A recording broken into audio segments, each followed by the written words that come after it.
All right, hello and welcome. Here today we're going to talk about how we can use APIs in Python. Now, what is an API? I hear you all asking. API stands for Application Programming Interface.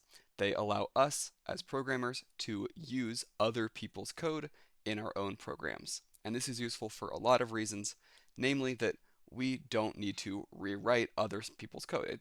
If they've already figured out an efficient way to do something, we don't need to rewrite that code. We don't need to reinvent the wheel. We can use what someone else has already created. And there's two different ways we can do this. We can import as a library, or as we call them in Python, a module, or we can send a request over the internet. We'll talk about how we can do both of those things. So first we're going to talk about modules. Modules are collections of other people's code that we are able to include in our own programs. In Python, we do this with the import keyword followed by the name of the module we want to have access to. And there's a lot of modules that are already included alongside Python that aren't automatically included or imported because they're going to add some specific functionality that isn't going to be useful across every single program.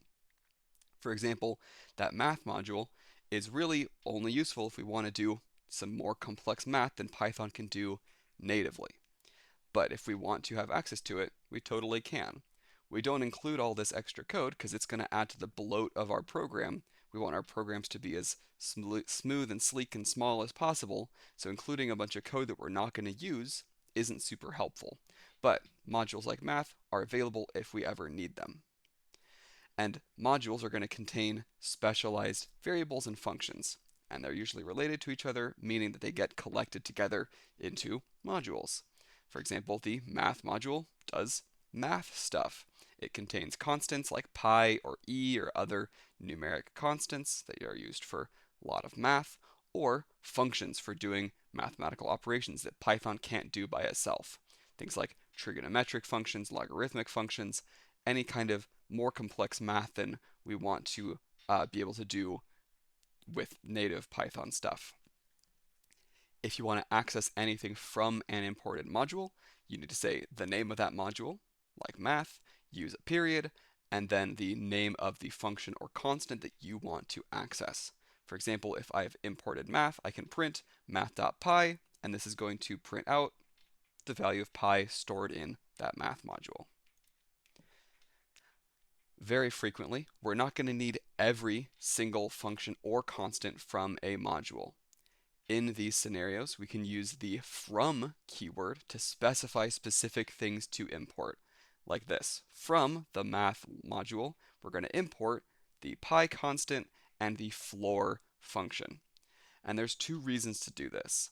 One, we're reducing the amount of code that we include. So just like we're not importing all modules by default, here we're only importing the stuff that we need. So we're reducing the bloat of our programs. We're keeping our program sleek and small. And it also adds those things that we directly import to our current namespace. So I don't need to reference them from the math module anymore. I don't need to say math.py or math.floor. I can just directly say pi and floor, and those will just work. So this will print 3.14159, etc. And if we floor pi, we're chopping off the decimals and we'll just get 3. Another keyword you can use in your import statements is the as keyword. So we can import a module as and then give it some other alternative name when you import it. Usually you're going to do this to shorten the length of your module's name so that you don't have to type as long of a name every time. For example, the numpy or numpy module, very commonly used for other mathematical stuff, is very frequently imported as np, so you don't have to type out numpy every single time. But if you import a module as something else, you just use that new name and it will work exactly as it would if you hadn't renamed it. Now, there are a lot of modules that have been developed that aren't included alongside Python by default. That's one of the reasons Python is so popular, is because so many people have developed their own modules for all kinds of different specialized tools. So most of these are going to have information on their websites on how to install them, but most of them are also very easily installed with a package manager like pip or apt. If you know how to use pip, you just say pip install and the name of your library or module you're trying to install, and it'll just handle it all for you. Very, very convenient. Any well-built module is going to have some very extensive documentation that's going to help you learn how to use the code inside. This is true of all the modules created by Python. You can find all that documentation at docs.python.org, and any module that you download from other sources, ideally their websites should host all their documentation. And knowing how to read and make use of documentation, super important, super powerful skill that'll let you make best use of other people's code. So on this other page, I have pulled up the math documentation, and if we scroll through this page, it shows all of the different functions that we have access to in the math module, all the different categories of functions, all the different constants. So if I click on, let's say pi, that jumps to even more information about that specific thing. If I scroll back up to the top, I can choose a specific function like floor, and that'll tell me exactly what that function does in as much detail as I need it to. So, being able to know exactly what you want from a module and knowing how to use that documentation, super powerful skill. Now, sometimes instead of letting other programmers download and install their code as modules, some developers will give access via an online API. There's lots of standards in place around accessing online APIs because they are built on the standardized communications on the internet, meaning it's pretty easy to make use of HTTP requests, which is how we structure them, to access these online APIs. HTTP stands for the Hypertext Transfer Protocol. This is standardized across the internet. It's how most devices are going to communicate with one another. Now, there are four main types of HTTP requests. There's a few more that exist, but the most important ones are going to be GET, POST, PUT, and DELETE. GET requests are used to request some information from a server. POST requests are used to send information to a server. PUT is used to update some information that already exists on a server. And last, DELETE are used to remove data from a server. Today we're going to focus mostly on GET methods or GET requests, but these are all pretty standard requests that you can make to servers. And doing this is not something that Python is able to do by default, making HTTP requests. Fortunately, there is a module that makes making those requests very easy, and that is the requests module. Also not defaultly included with Python, so you do need to install it. Usually, if you just use a package manager, if you just say pip install requests, should work just fine. And then you can have access to it in your program. If you want a more in-depth look at the documentation for requests than what we go over here today, you can take a look at this webpage, requests.readthedocs.io/en/latest. That's going to have all the information about how best to use that requests module. Now, once you have imported it, you can make any of those previously mentioned HTTP request types using the match and function name. If I want to make a GET request, I'll use the GET function. Each of those requests needs, at the minimum, a URL. URLs are how the internet is able to know which server you are actually trying to access. So you need to specify the URL for the API you're trying to request information from so that the server is able to be reached and actually sent that request. Anytime you call one of these request functions, you're going to get a response object back, which is going to store the HTTP response sent from the server after it has processed your request. So our example that we're going to use is going to use a tool called Poke API, used to retrieve information about Pokemon. So once I import the requests module, I'm going to create a URL. That's just a string. I'm going to have it the URL be https://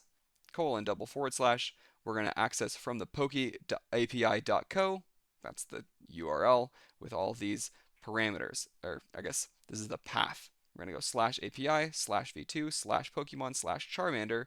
We're making a request about the Pokemon named Charmander. So our response is what we get when we call requests.get from that URL. It's going to send some information, or it's going to make that request to the server, and it's going to get something back. Now, the first thing we care about in that response is the status code that we get from the server. We can access this from the status code variable held in that response object. And there's 5 categories of status codes. 100s are information responses, 200s are successful responses. We really want 200s, meaning everything worked out just fine. 300s are going to mean that your request is being redirected. 400s are client error responses, meaning that you have structured your request poorly in some way. And 500s means something went wrong on their end, there's a weird server error. So the most notable ones we care about are going to be 200s and 400s. Here's some specific examples. The one we most want is the 200 response. That means that the request we made did exactly what we wanted, and we have gotten an okay, things are good response. In the 400 category, a 400 error means that there was a bad request, meaning something about the request we made was structured wrong. If we get a 403, that means we are not allowed to access whatever resource we were requesting. Maybe we didn't provide authentication, maybe we just don't have access to it even if we did try. We've gotten, hey, you're not allowed to have that thing. And 404 says, I looked for the thing you asked for, I could not find the thing that you asked for. I don't know where it is. So those are the most common errors or responses you're going to get. You could get any of these. If you want a full list of HTTP status codes, that's at this website. You can also just Google it and it'll come up. Now, if our request was successful, which is what we want, if we get a 200 response code, then our response will contain whatever information that we want, especially if it's a GET request. Usually we're going to store our information in a JSON object, which stands for JavaScript Object Notation. This is going to use name and value pairs, just like a dictionary, to store collections of information.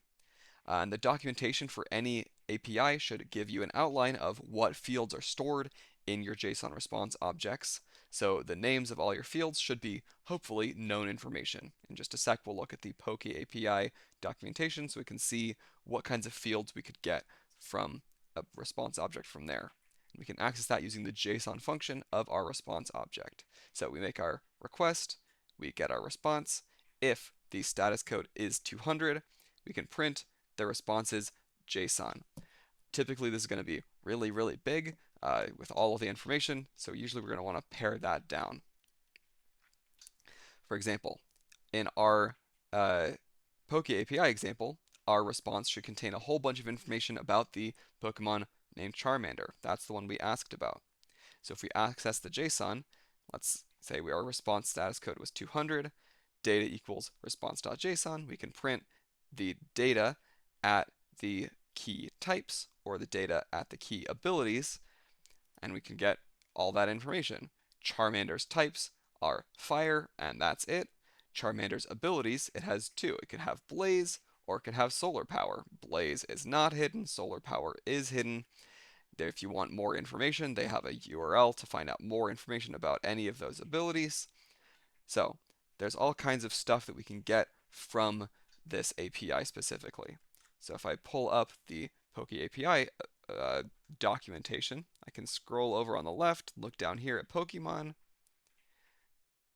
and I have all this information about different stuff I can ask about a specific Pokemon. So I think down a little lower is where I'm going to look here. So yeah, Pokemon, if I get Poke API / Pokemon / the name of my Pokemon, here are all of the different values I can find about a specific Pokemon. What's their weight, what's their abilities, forms, all that stuff about any given Pokemon. I can put that into my data square brackets, and it will just give me that information if I've made my request correctly. Sometimes our requests are going to need to give additional parameters. For example, an API key. Like I mentioned earlier, some APIs are going to require you to be authorized to gain access to that API. Maybe you've purchased a key, maybe they just need to do authentication to make sure that it's a real person doing the requests. Whatever it is, some APIs do require that you have a specific key to gain access. So if you make a dictionary with all the parameters, you can pass that as an additional parameter to your request function. So if I have my URL here, I don't have an example of a specific API because I don't have a specific API key, but you've got your URL, you've got your parameters. API key is whatever API key you've been given, and then you can make your GET request with that same URL, and you can say params equals that parameters list that we created, or dictionary that we created. So we can pass that through, and then our response should hopefully contain the information that we were trying to access. If our status code is 200, we can get our JSON and then print our data at whatever specific field name we're specifically wanting. Now, why should we use these APIs? They let us work with real-time data directly from the source. We don't need to download all this information, have it on our computer, and it's also going to be live.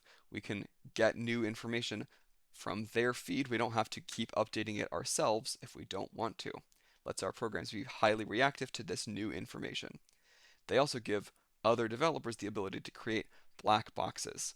Essentially, they let other people use their code without having to reveal how it actually works on the inside. You send a request for information, they can do the processing on their end and give a response. They don't have to reveal how they got that response. And last, they let us run code on someone else's machine. So if it's a program that's very resource intensive and my computer wouldn't be able to make that code run, I can send a request to the people who run that API. If it can run on their computer, that's perfect. That's exactly what I want. I don't have to run it on mine. I send the request, they process it on their end, send me their response, and then I have access to that response. I don't have to have run it on my computer. So APIs are a very powerful tool, super useful for all kinds of different applications. And yeah, that is about it for us today. Thanks for tuning in. Bye-bye.